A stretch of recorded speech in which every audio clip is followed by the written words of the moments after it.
안녕하세요. SJQTV의 이승주입니다. 오늘은 2025년 8월 1일 논판 발표 후에 일어난 일들을 중심으로 긴급 점검, 미국 기준금리 어디로 가나라는 주제로 스페셜 동영상을 기획을 해봤습니다. 네, 혹시 제 채널에 익숙하지 않으신 분들을 위해서 간단하게 설명을 드리면, 저는 퀀트 트레이더고요.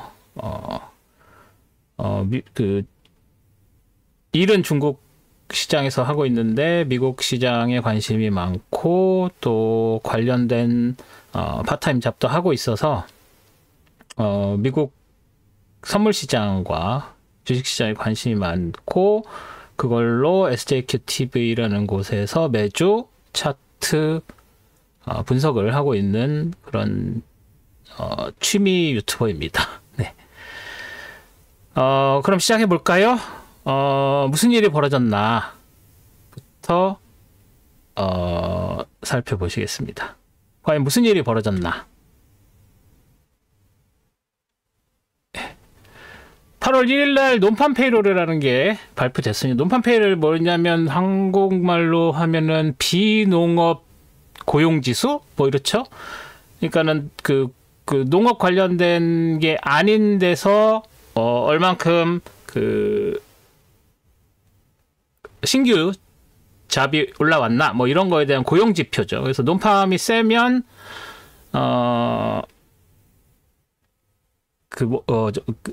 경제가 좋을 거라는 경제 선행 지표입니다. 그래서 여기 논팜을 보고 논팜이 세게 나왔으면 앞으로 경제가 좋을 거구나.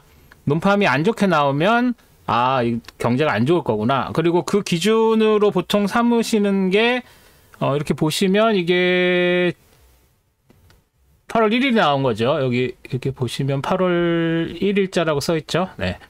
8월 1일자인데 이렇게 보시면 여기에 이제 뭐 논판 페이롤 지수도 있고 프라이빗 논판 페이롤 뭐 이런 여러 가지 지수들이 나오죠. 그러면 예상치가 있습니다. 그래서 예상치보다 조금 나왔죠. 그래서 예상치보다 조금 나왔다는 이야기는 결국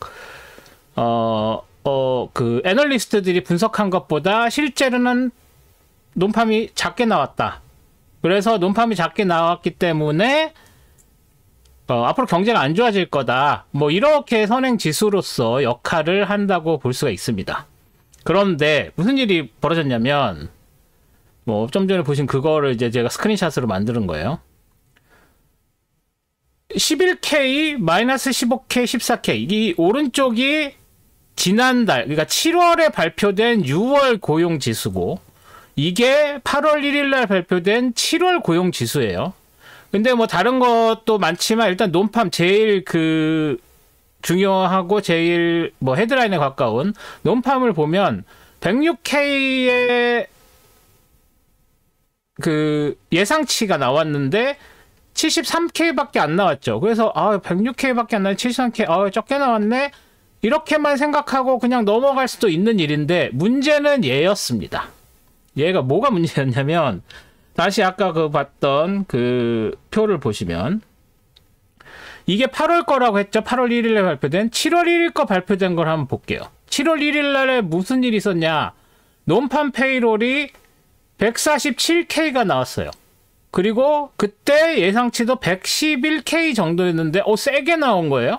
그래서 이게 세게 나왔다는 얘기는 경제가 되게 좋다라고 생각을 할 수가 있고, 그렇기 때문에 노동시장도 굉장히 강하구나. 사람들이 고용을 많이 하려고 하는구나 라는 통계인 거죠.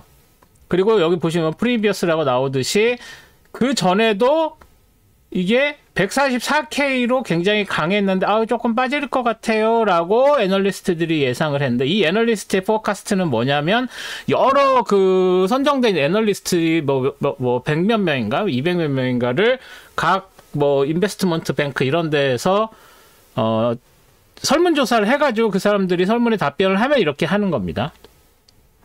그래서 그런 애널리스트들의 그런 설문조사들을 모아서 포커스트들을 만드는데 뭐 그런 거죠. 그래서 그런 것들로 인해서 예상을 하는 것보다 잘 나온 거예요. 7월에는. 근데 이건 이제 6월 달 거죠. 6월 여기 준이라고 나왔죠. 그런데 이번 달에 이렇게 봤더니 뭐 여기 이 그림 여기 보시면 돼요. 147이었는데 여기에는 뭐죠? 14K였다는 거예요. 그래서 이게 revised 된 수정된 수치가 147K가 나와서 경제가 잘 돌아가나 보다 했는데 실제로는 147이 아니라 14K였던 거죠. 그러면은 그 전에 있었던 거, 물론 이제 얘도 못 믿게 됐고 얘도 수정이 됐었는지 찾아봐야 되겠지만 일단 이 두 개의 표로 나눈 것만 봐도 10분의 1만큼밖에 안 되는 말도 안 되는 통계치가 나오게 되었죠. 그래서 이게 뭐지? 그리고 이 밑에 있는 프라이빗 논팜도 마찬가지 74K가 사실은 3K였었다는 거예요. 그래서 74K이기 때문에 프라이빗 논팜 페이롤에서는 100K로 살짝 오를 것으로 애널리스트들은 예상을 했는데 83K 정도 나온 거죠. 그러면 얘는 뭐 어떻게 보면 비슷하게 나올 거라고 예상을 했었던 그런 건데 사실은 3K였다가 83K가 된 거죠. 그래서 엄청나게 잘 나온 거예요. 이렇게만 보면. 그죠? 자, 그러면 어떤 일이 벌어졌냐? 통계청, 특히 이 논팜을 관장하는 노동통계국이라는 데가 있어요. 뷰로 오브 레이버 스태티스틱스가 아마 그럴 텐데. 그곳에 있는 일이, 그거 도대체 걔네들 뭐 한 거냐? 이제 이렇게 얘기가 나오게 되는 거죠. 그래서 트럼프 대통령이 노동통계국장인 이 아줌마, 여자분이죠? 이분을 해고했어요. 당장, 8월 1일 날. 그럼 책임을 지고 사퇴하고 해고를 하는 거는 좋다 이거죠.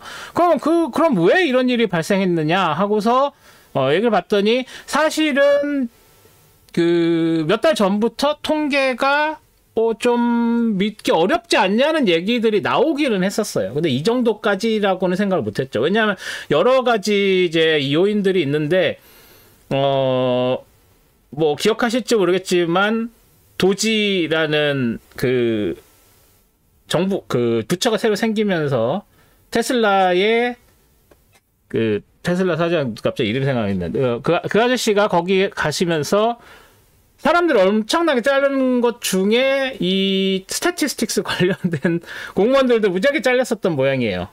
그러면서 사람은 부족하고 또 현장 조사 같은 걸로 해서 그냥 설문조사나 이렇게 앉아서 책상에서 하는 게 아니라 실제로 현장에 나가서 실제로 어떻게 되는지를 보면서 거짓말 하는지 안 하는지 체크를 하면서 통계를 작성을 해야 되는데 그게 안 되기 시작을 한 거죠. 올 초부터.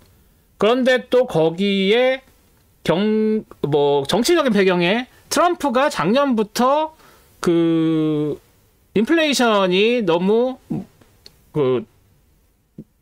민주당 정부에 유리한 쪽으로 간다 그러면서 안 그래도 이쪽 통계 관련된 공무원들에 대해서 비판을 하긴 했어요. 그런데 사실 그런 것들이 어떻게 보면 트럼프한테는 오히려 좋은 쪽으로 작용을 하고 있었는데 일단 트럼프는 그런 식으로 민주당에 대한 정부에 대한 신뢰를 깨트려서 자기가 당선되기 위해서 그런 거였죠.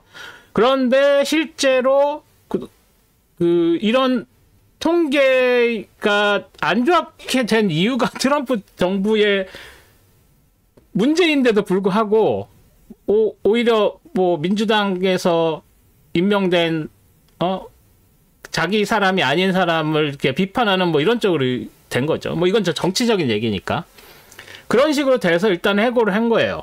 그래서 이렇게 되면서 이제 이런 통계를 기반으로 해서 애널리스트들도 그렇고 저 같은 트레이더들도 그렇고 뭔가 앞으로 어떻게 될 건지 예측을 해야 되는데 이제 그 기반의 한 축이 무너져 버린 거죠.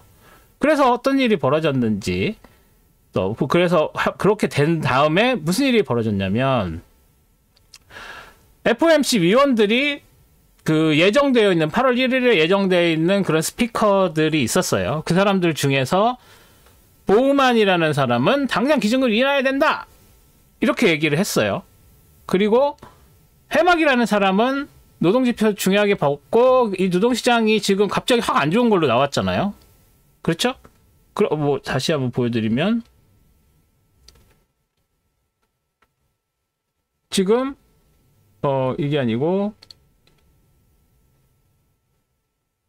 논팜이 74K로 훅 줄어드는 거잖아요. 물론 147이었다가 14K로 잘못 나왔지만 일단 다시 73K로 제대로 나왔는데 이것도 사실 믿지 못한다면 믿지 못하는 거잖아요. 그죠? 그렇게 돼서 이렇게 노동시장이 안정성 그리고 뭐 노동시장이 그 미국 영어 표현으로는 타이트니스 그 레이버 마켓에서 타이트하다. 그래서 고용이 견조하다 뭐 이렇게 이야기를 하고 있는 상황이었기 때문에 해막 같은 경우에는 기준금리의 동결을 서포트하는 사람이었어요. 그래서 아직 9월까지 8월 CPI도 있고 9월 초에 논팜 한 번 더 있죠. 이런 것들 데이터를 봐야 된다라고 얘기를 했고, 그렇죠? 그런 와중에 쿠글러라는 사람은 개인적인 사정으로 이사직을 사퇴했어요. 자, 이걸 보기 전에 우리가 뭘 봐야 되냐면 어디 갔나? 요걸 보여드릴게요. 자, 7월 2일자로 이게 왼쪽은 도비씨, 이쪽은 호키씨. 그러니까 이 사람들은 이쪽은 기준금리를 인하하는 쪽, 그래서 완화하는 쪽 시장 친화적인 사람들이에요. 이게 순서대로. 그리고 이쪽은 매파라고 하죠. 한국말로. 이게 비둘기파 매파죠. 도비씨, 호키씨. 도우부냐, 호크냐, 뭐 이런 거니까. 그렇기 때문에 이 사람이 좀 전에 말씀드린 이 보우만이라는 사람은 어떤 사람? 되게 도비씨에서 기준금리 빨리 내려야 된다라고 얘기하는 사람이에요. 뭐 옛날하고 이렇게 바뀌는 경우도 있어요. 그래서 지금 7월 2일자 현재의 이 사람들이 도비씨냐 호키씨냐 이렇게 되는 거죠. 그런 상황이고 그 중에서 해먹이라는 사람도 사실은 여기에 지금 2025년에는 투표권이 없어요. 근데 내년에는 생기죠. 그런데 이 사람도 굉장히 호키시한 연준 위원이었어요. 연준 이사들 중에서 FOMC, 그러니까 기준금리 정하는 거기서 투표권을 행사할 수 있는 사람과 없는 사람들이 이렇게 턴 바이 턴으로 바뀌거든요. 그 중에서 지금 호키시에 해당하는 사람들은 하나, 둘, 셋밖에 없고, 사실은 도비씨가 하나, 둘, 셋 이렇게 굉장히 많은 상황이죠. 이것도 여러분이 머릿속에 넣고 계세요. 제가 말씀드릴 때. 그런 상황인데도 불구하고 지금 이 사람들을 가지고도 기준금리 인하를 안 했었던 이유는 노동시장이 굉장히 타이트했기 때문이에요. 그런데 여기서 이제 보드 이런 거는 여기는 시카고 연준의장, 여기는 뭐 뉴욕 연준의장 뭐 이런 식이에요. 여기 이 직책은. 근데 그 중에서 보우만은 굉장히 도비씨, 그러니까 빨리 기준금리 인하해야 된다라고 이제 막 그 강연에서도 얘기하시는 분, 이 사람은 어떻게 됐어요?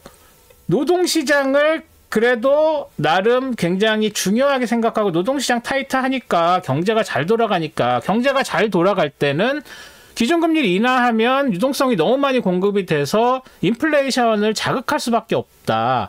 그래서 지금 현재의 그 금리 정책을 유지해야 된다라는 게 지금 대부분의 FOMC 위원들의 주장이었는데 내려야 되는데라고 생각을 하면서도 노동시장을 보니까 이거 내가 내리면 큰일 날 것 같은데라고 생각을 했었던 사람들인데 통계가 잘못됐었던 거죠. 통계가 잘못됐었던 거면 통계 데이터가 원래대로 하면은 노동시장이 그만큼 타이트하지 않아? 그러면 내려도 되나? 이렇게 생각할 수밖에 없죠. 지금 분위기가 어떤 건지를 보실 수 있죠. 그리고 여기에 쿠글러라고 이 사람은 매파에 해당되는 사람인데 개인적인 사정으로 이사직 사퇴.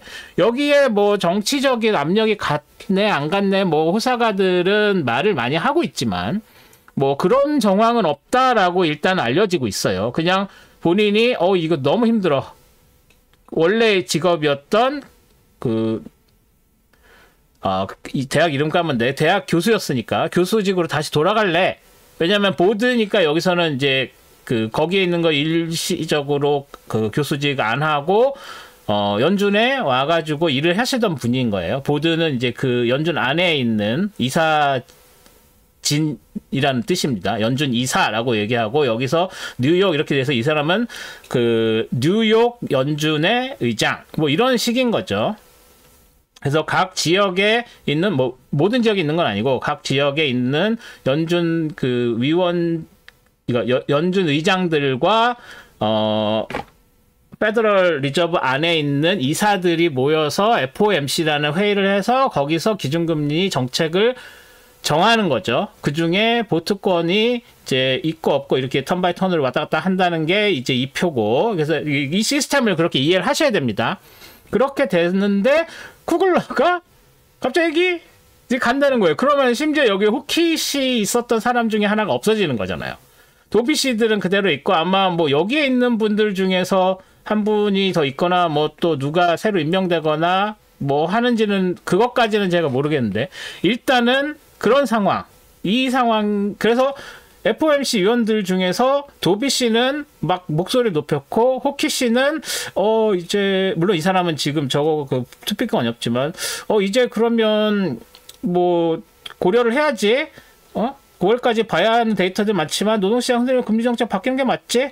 이렇게 이제 좀 신중하게 바뀐 거죠. 그래서 호키 씨들이 대부분 도비 씨 쪽으로 넘어갈 수밖에 없는 상황이 돼버렸다. 이렇게 됐습니다. 그래서, 배드와치에서는 어떤 일이 이루어졌느냐.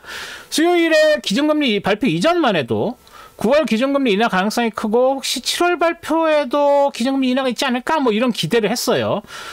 이 시점에서 연내에 남은 기준금리가 7월, 9월, 10월, 12월 이렇게 됐었거든요. 그렇기 때문에 7월에도 혹시 인하갈 수 있을지 않을까 뭐 이런 식으로 예상을 했죠. 그래서 7월에 인하되면 9월 건너뛰고 10월 11월 뭐 이렇게 해서 두 번 정도 뭐 이렇게 생각을 했어요.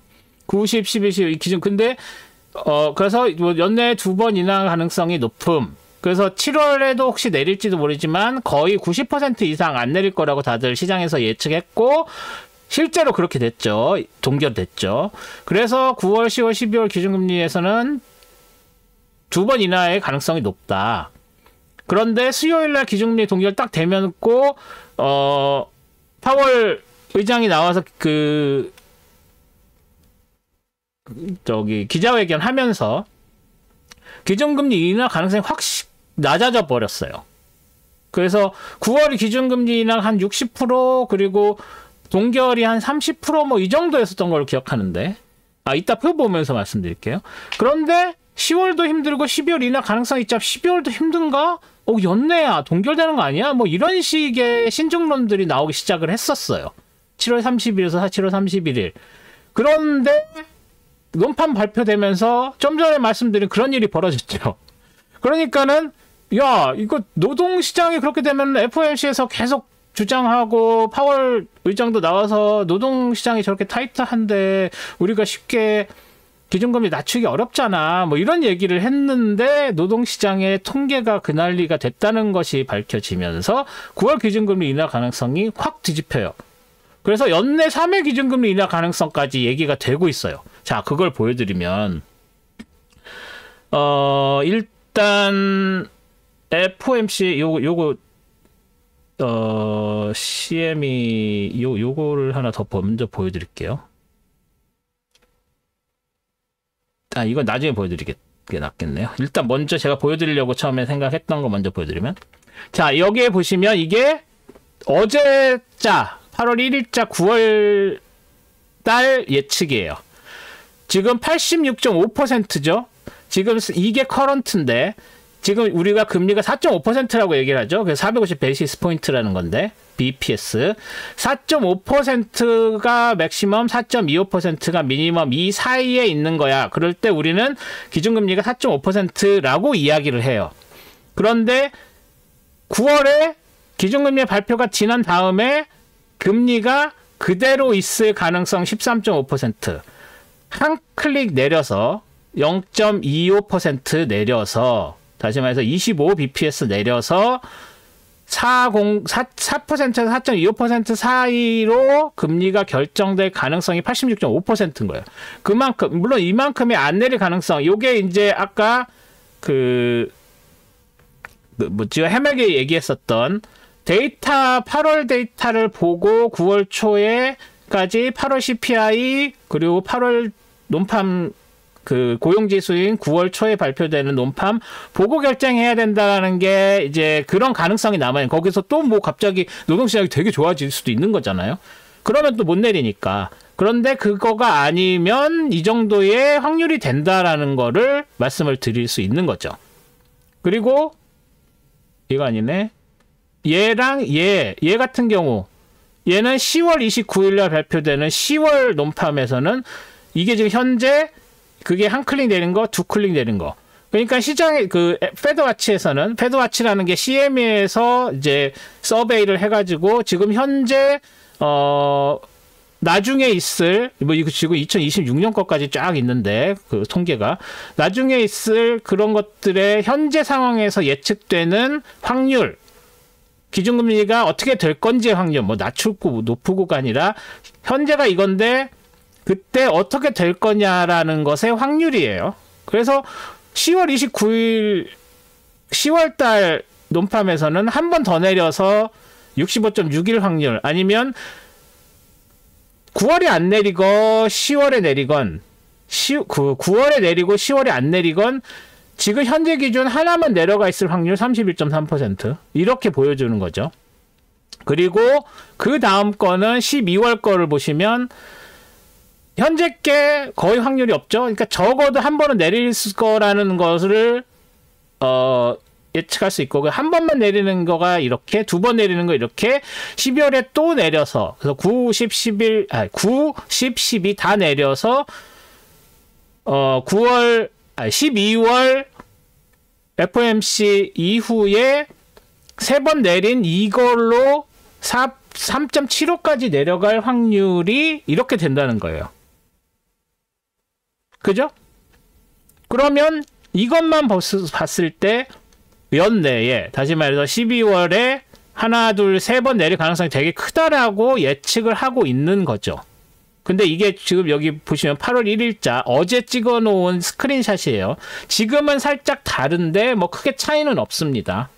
여기 이게 지금 오늘자인데 80.3으로 조금 내려왔고 10월 것도 58, 60 몇에서 좀 내려왔고 12월 것도 이렇게 보시면 어제는 54.4%였는데 지금은 조금 낮아졌죠. 연내 3번 될 게 조금 낮아서 이게 계속 바뀌는 거예요. 얘는. 그러니까 이게 딱 그걸로 결정이 되어 있는 게 아니라는 거. 그거를 말씀드리고 여기서 이제 더 중요한 이야기를 할 텐데 자 보시면 아까 말씀드렸죠. 기준금리 이전, 기준금리 이후, 그리고 논팜 나온 그때의 차이, 요거요. 예? 기준금리 인하 때는 그 발표 전에는 이랬고, 기준금리 동결 때는 이틀 동안 이랬고, 그리고 8월 1일 날 발표를 했고 나서 어떻게 됐는지 설명을 드렸죠. 이거가 아까 본 다시 그 그림에서 보시면, 다시 9월 달 거 먼저 가볼게요. 보시면 이게 제가 어저께 스크린샷을 일부러 찍어놓은 이유가 어제 거 원데이 비포 거가 오늘 이 동영상 녹화는 토요일에 보여드리면 이게 없으니까 이걸 스크린샷을 해놓은 이유가 그렇기 때문이에요. 봐요. 7월 31일 기준으로 커런트가 유지될 확률이 62.3이었고 9월에 한번 내릴 확률이 이랬다고요. 9월 기준이니까 9월에 발표 난 이후에 그래 지금 현재 걸로 그 유지될 확률이 62.3이었고 그 하나 내릴 확률이 37.7% 더 낮았죠. 거의 2배죠. 거의. 그런데 사실 일주일 전에는 반대였다고요. 9월에는 그래도 내릴 거야. 9월에 내릴 가능성이 크고 7월 발표도라고 기대했었던 게 수요일 이전에 있었던 일이라는 거죠. 그랬는데 기준금리 발표되고 나서 바뀌었죠. 뒤집어진 거예요. 아, 9월에도 안 되겠구나. 그랬는데 논팜 발표하고 나서 62.3은커녕 86.5%로 확 올라갔었던 거죠. 어떻게 지금 그 전 기준금리 동결 7월 30일 발표 전, 발표 후, 논팜 발표 후 이렇게 된 거예요. 이게 어떻게 드라마틱하게 바뀌었는지를 볼 수가 있는 거죠. 그리고 그 이유는 우리가 노동지표 통계를 신뢰할 수 없게 되었다. 뭐 다른 것도 마찬가지죠. 여기도 그죠? 여기는 뭐 큰 차이가 7월 30일 기준금리 발표 이후에는 큰 차이가 없었는데 그래도 2번 내리는 게 갑자기 훅 올라갔죠. 실제로 전날이랑 일주일 전에는 30% 정도 2번 10월에 내릴 확률이 거의 없다고 봤는데 그런데 사실 12월 달 거는 그래도 2번은 내리겠지라고 생각을 했었어요. 기준금리 동결 전에는. 그리고 나서 동결되고 나서도 그래도 2번은 내리겠지라는 게 있었는데 2번은커녕 3번 내리는 게 갑자기 확 올라갔죠. 좀 전에 보셨듯이 이게 54.4였지만 지금 현재는 40 몇 %로 다시 조금 낮춰지기는 했는데 그래도 3번은 어렵지 뭐 이렇게 얘기가 되고 있는 거죠. 지금 현재 패드와치의 반응, 다시 말해서 시장이 바라보는 기준금리의 그 움직임은 이런 상황이다라는 걸 패드와치를 보면서 확인할 수 있습니다. 자, 그러면 이 모든 일의 중심은 저런 뭐 정치적인 얘기, 뭐 데이터 이야기, 뭐 이런 거가 다 하는 이유가 원래 주인공은 인플레이션이죠. 인플레이션 어떻게 됐군, 자, 그거를 우리는 볼 필요가 있는데 일단 노동통계국에서 CPI 우리가 인플레이션 보면 CPI가 어떻게 되냐 컨슈머 프라이스 인덱스라고 해가지고 물가가 어떻게 되느냐가 인플레이션 지표잖아요. 이게 다이렉트 지표죠. 그런데 노동통계국이 CPI도 발표해요. CPI 그거 어떻게 믿지? CPI도 이제 믿기 어려워지는 상황이 돼버렸어요. 그러면 지금 현재 우리가 생각하는 인플레이션 이거 맞아? 라는 생각이 들 수밖에 없죠. 그러면 통계로 나온 통계국이니까 노동통계국 뷰로 오브 레이버 스타티스틱스니까 통계라는 것은 거기에 있는 실제 데이터들을 다 긁어 모아서 그거를 만든 건데 아까 말씀드렸듯이 이게 이 난리가 난 게 뭐냐면 그놈의 도지 때문인 거잖아요. 그죠? 사람이 가서 다 그 실제로 봤었던 것들을 할 사람이 없어서 못 해버리면서 통계 신뢰가 확 떨어지게 만들어진 상황이 된 거죠.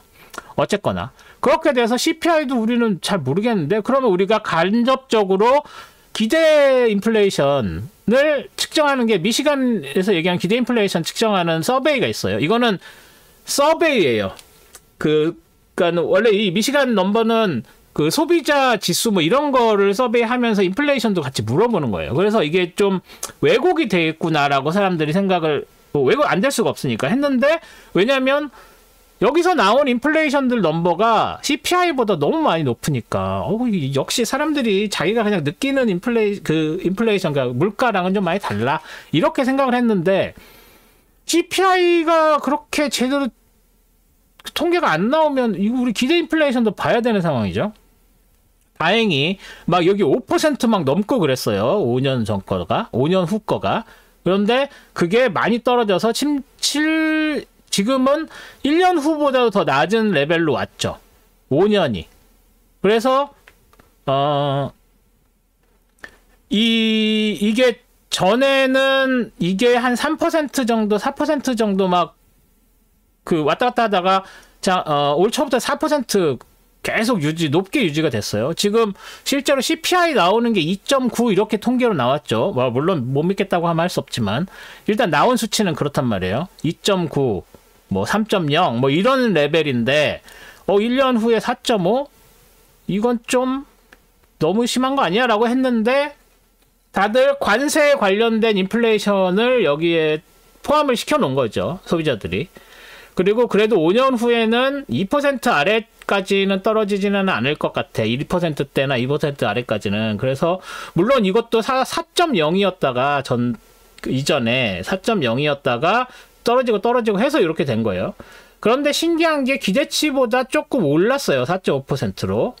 1년 후는. 5년은 이렇게 되고. 그래서 대충 인플레이션이 이 정도다. 그러면은 많이 한다고 해도 이거 반만 딱딱 떨어져서 뭐 1.5에서 뭐 3 좀 못 되는 뭐 이 정도? 뭐 이렇게 해석하시는 분들도 있고 아니다. CPI 이거 못 믿어. 우리가 지금 그 서베이를 한 게 이게 더 정확할 수 있어. 뭐 이런 식으로 얘기하는 사람도 있고 이제 그렇게 될 수밖에 없죠. 그래서 기준금리 하락을 기대하는 쪽은 통계보다 낮다고 주장하고 기준금리 동결 기대하는 쪽은 인플레이션 지금 통계보다 높아. 우리 인플레이션 지금 많으니까 함부로 기준금리 낮추면 안 돼라고 얘기를 하는 거죠. 그래서 지금 그런 상황인데 이걸 좀 더 들여다보면 사실 FOMC가 우려하는 관세 정책은 관세 정책 인플레이션 영향이 있는 게 당연하고 FOMC는 그걸 우려할 수밖에 없어요. 그거 하라고 있는 단체니까. 오거니제이션이니까.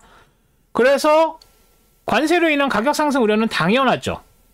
관세를 올리면 그 수입품 가격에 그게 들어가니까. 그리고 아시다시피 미국이 생산하는 재화들, 그런 공산품들 특히 없잖아요. 거의 다 수입이라고요.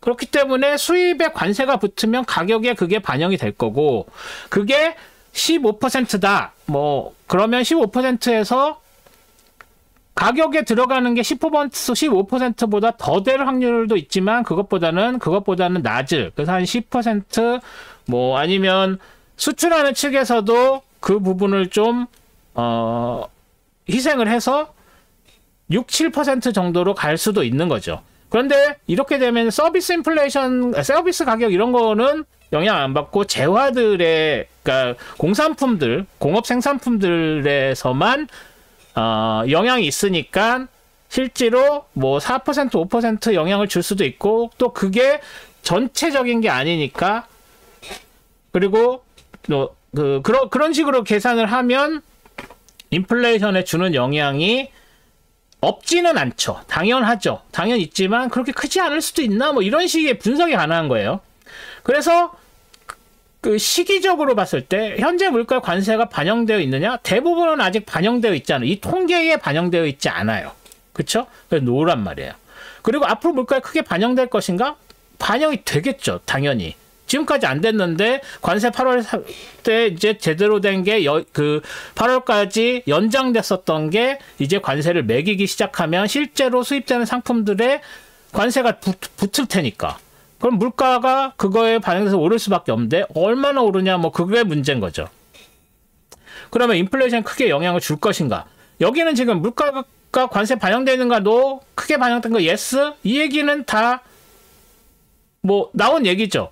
그런데 이게 크게 영향을 줄 것인가는 참 모르겠어요. 그러니까 제가 모른다는 게 아니라 의견이 분분하다. 어떤 사람은 예스, 어서라는 사람은 노라고 얘기를 하니까 잘 모르겠다는 거죠. 그래서 여기에서 지금 제가 생각하기에, 그리고 많은 사람들이 생각하기에 중국하고 멕시코 관세 연기가 이 이슈에 굉장히 중요한 변수가 돼버렸어요. 왜냐면 모든 나라들이 한 번에 확 관세가 부과가 되면 그 시점에서 물가가 거의 동시에 확 오를 수밖에 없는 상황인데, 중국하고 멕시코와의 그 교역 규모가 다른 나라들에 비해서 되게 크기 때문에 얘네들이 연기가 되면 얘네들한테 수입하는 거가 연기가 돼서 아직은 이 두 나라의 수입하는, 이 두 나라에 수입하는 거에 대해서는 관세가 부과가 안 되면 얘는 나중에 늦게, 그러니까는 한 번에 확 영향을 주는 게 아니라 이렇게 시기적으로 나눠서 영향을 주게 돼버리게 된 거죠. 그렇기 때문에 8월부터 시행되는 관세가 3개월 연기된 관세가 분리돼서 영향을 미치게 되는 상황이 된 거죠. 그런데 우리가 여기서 주목하고 기억을 하고 반드시 생각해야 되는 게 하나 있는데, 인플레이션이 뭐냐라는 거예요. 자, 인플레이션 우리가 몇 퍼센트 얘기하는 게 뭐냐면, 가격이 얼마나 올랐나죠. 1,000원짜리가 1,500원이 되면 50% 가격이 올랐죠. 그럼 그 50%를 우리는 소비자 가격이 올랐다, 물가가 올랐다라고 얘기하고, 그 물가가 오른 것이 그 그러니까는 재화가 아니라 그 커런시, 통화의 가치, 이런 거에 영향을 주는 걸 우리가 인플레이션이라고 하죠. 그래서 그 통화 가치가 떨어지죠, 그만큼. 근데 이게 또 한편으로는 어떤 경제 활동이 잘 활발하게 이루어지는 거다라는 것 때문에 GDP 이런 거에도 영향을 주죠. 그래서 총 생산에도 관련이 되고, 그래서 그런 것을 생각을 했을 때 전에 있었던 물가보다 오른 거예요. 관세가 오른 거죠. 그러면 그거는 가격은 확실히 올랐기 때문에 물가 영향을 주는 거는 맞죠. 그렇죠? 당연하죠. 그런데 이거는 일시적이에요. 그러니까 우리가 지금 얘기하는 인플레이션은 보통 이어 온 이어라고 해서 1년 동안 오른 거가 어떻게 되느냐. 그리고 MOM이라고 해서 month on month 한 달 동안 0.2%, 0.2%, 0.2%, 0.3% 이렇게 꾸준히 오른 게 나중에 다 합쳤더니 2.7% 이런 식으로 나오는 거죠. 그래서 MOM이 0.3으로 오르면 이 0.3이 계속 되면 이거는 크게 오를 텐데 거의 3.78 될 텐데 거의 4% 될 텐데 해서 MOM이 0.2냐 MOM이 0.3이냐가 굉장히 다른 이야기가 되는 거죠. 그 얘기는 뭐냐? 이번에 1, 2, 3, 4 계속 0.2, 0.3, 0.4 뭐 이렇게 된 게 합쳐져서 1년 동안 어떤 물가가 됐느냐, 어떤 인플레이션이 있었느냐, 어떤 CPI가 어떤 식으로 됐느냐라고 얘기를 하는 건데, 관세가 딱 매겨지는 순간 그때부터는 계속 그거가 그 안에 포함이 되는 거니까 계속 관세가 오르고 되는 것은 아니니까 그 수입을 한 그 물품에 일단 가격 책정에 관세가 포함이 되면 그 이후로는 모든 가격에 관세가 포함이 되었기 때문에 가격 자체가 그 파는 사람이 올리거나 뭐 시장에서 오르지 않는 한 관세가 인플레이션에 미치는 영향은 딱 그때 관세 오를 때 한 번뿐이라는 거예요. 그래서 관세는 인플레이션의 영향을 딱 한 번 딱 줄 수밖에 없는데 그 딱 주는 시기가 여러 개로 나눠지면 관세의 물가에 인플레이션에 미치는 물가에 미치는 영향이 분산이 되는 거죠. 그렇게 되면 아까 말씀드린 것처럼 0.2, 0.3 오르는데 꾸준히 올라서 전체적으로 봤을 때는 오르지만 그게 갑자기 훅 치고 올라갈 수 있을 만한 게 없다. 그래서 그것도 심지어 8월, 9월, 10월, 11월, 12월 관세가 계속 영향을 주는 게 아니라 8월 그리고 3개월 더해서 11월 뭐 그것도 또 연계가 된다 그러면 11월은 안 하고 8월 되고 그 이후에 뭐 내년 1월, 2월에 한 번 이렇게 되면 관세가 인플레이션에 미치는 영향이 그렇게 생각보다 크지 않을 가능성이 커졌다는 거예요. 왜? 관세가 연기되면서 한 방에 훅 오를 수도 있지만 한 방에 훅 올릴 때의 마켓 임팩트와는 다른 상황이 펼쳐질 수 있다는 얘기가 돼버리는 거죠. 뭐 다 합치면 똑같지 않냐고 하지만 그렇지 않다고 생각을 하는 거예요. 왜?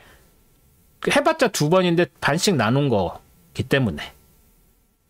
그래서 생각보다 관세가 인플레이션에 미치는 영향이 작을 가능성이 대두되면서 그럼 관세가 문제가 아니네 라고 얘기를 하게 되었고 그래서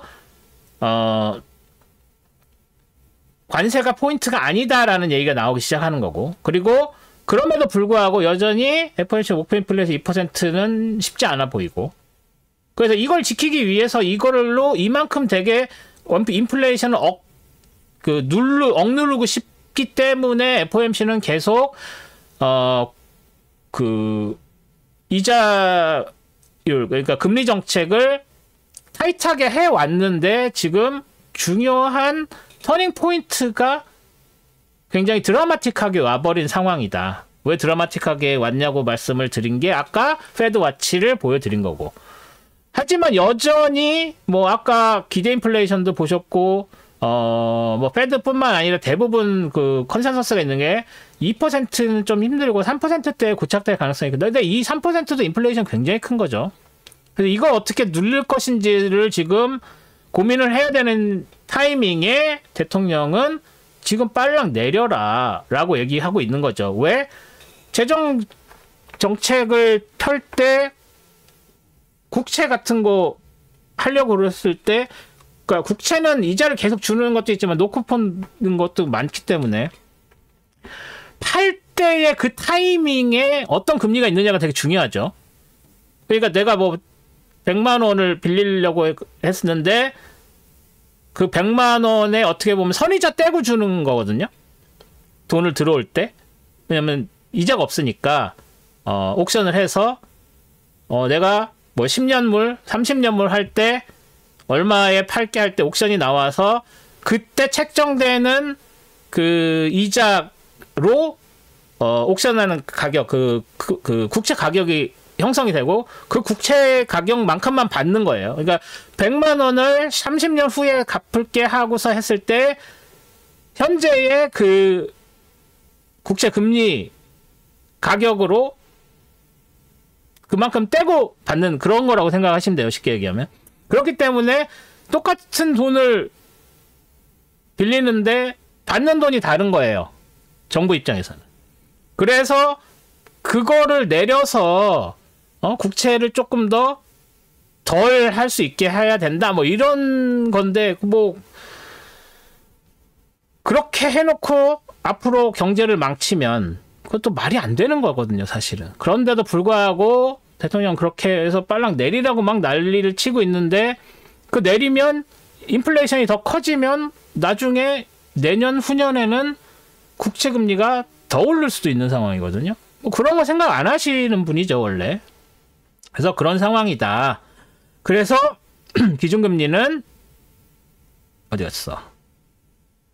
CPI 플러스 0.5% 정도 책정될 가능성을 봐야 되는데 이 CPI가 이거 맞아? 이런 얘기가 지금 돌고 있는 거죠. 그래서 8월 CPI 어떻게 되는지 좀 보고 그 CPI뿐만이 아니라 논팜 측정하는 그 시스템을 좀 더 정비해가지고 원래대로 돌리든지 사람을 더 뽑든지 아니면 뭐 어떻게 해야 될 텐데 이거는 뭐 어떻게 될지 모르겠어요. 하여간 뭐 그런 상황이다.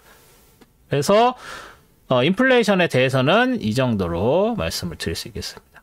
그래서 결론 뭐냐면 너무 말이 길어졌는데 7월 고용지표 발표 후에 연내에 남은 기준금리 앞에서 모두 기준금리 인하가 있을 수 있다는 관측이 지배적이고 이는 펀더멘탈에 기반한 것도 있지만 FOMC 구성된 변화가 있고 노동통계의 변화 등의 시스템에 기반한 가능성이 컸다. 그런 얘기죠. 그래서 사실 이 모든 게 인플레이션화 되는데 주목 엉뚱한 것들이 받고 있고 그래서 지금 과연 형제 벌어지고 있는 밀수 관측 그들에게 성공일까? 뭐 이건 또 다른 얘기긴 한데 뭐 이건 두고 봐야 되겠죠. 네. 그래서 뭐 여기 지금 현재 패드가 보고 있는 패드 와치에서 의하면 9월달 기준금리 인하가 굉장히 확률이 높아졌고 연내에 3번도 가능하고 그 이유는 펀더멘탈 기반이라기보다는 FOMC 구성과 노동통계의 변화 등에 의한 기반의 가능성이 크다. 그래서 인플레이션은 쉽게 안 떨어질 것 같다. 하지만 인플레이션 따위라고 생각하시는 그 대통령이 있는 바람에 뭐 어디로 튈지 또 모르는 그런 상황이 되어버렸다. 불확실성 안 사라졌다. 뭐 이 정도가 결론이 되지 않을까 싶습니다. 네. 그래서 갑자기 긴급 점검이라는 거 만들어가지고 동영상 만들어서 놀라셨을 분도 있을 텐데 이런 것들 전해드리고 싶어서 동영상 만들었고요. 네. 그 다음 주 수요일날 시작하려고 했던 그 선물 매매 강의가 있는데 지금 신청하시는 분들이 없습니다. 그래서 필요하시면 화요일까지 신청해 주시고 없으시면 옥이 없어집니다. 네, 그래서 옥이 없고 다음에 뭐 기회 되면 옥이 모집 다시 할 수도 있는데 신청하시는 분이 없으시면 물론 이제 이게 주말 강의가 아니라 처음으로 주중 강의로 만들었다 보니까 뭐 그럴 수도 있는데 뭐 홍보가 안 된 걸 수도 있고 그래서 일단 제 SJQ TV 유튜브 찾아서 거기에 그 신청 양식 있으니까 관심 있으신 분들은 좀 해주시고요. 주위에 널리 알려주시고 뭐 신청하신 분 없으면 당연히 없어집니다. 혼자서 아무도 없는데 할 수는 없죠. 네. 그리고 제가 이 동영상을 먼저 올릴지 나중에 올릴지를 모르겠는데 아마 먼저 올릴 것 같아요. 근데 저는 그래서 일요일에 지난주 그 주식 차트 분석하는 걸로 일요일 아침에 또 동영상 올리겠습니다. 네, 고맙습니다. 많은 도움이 됐으면 좋겠네요. 고맙습니다.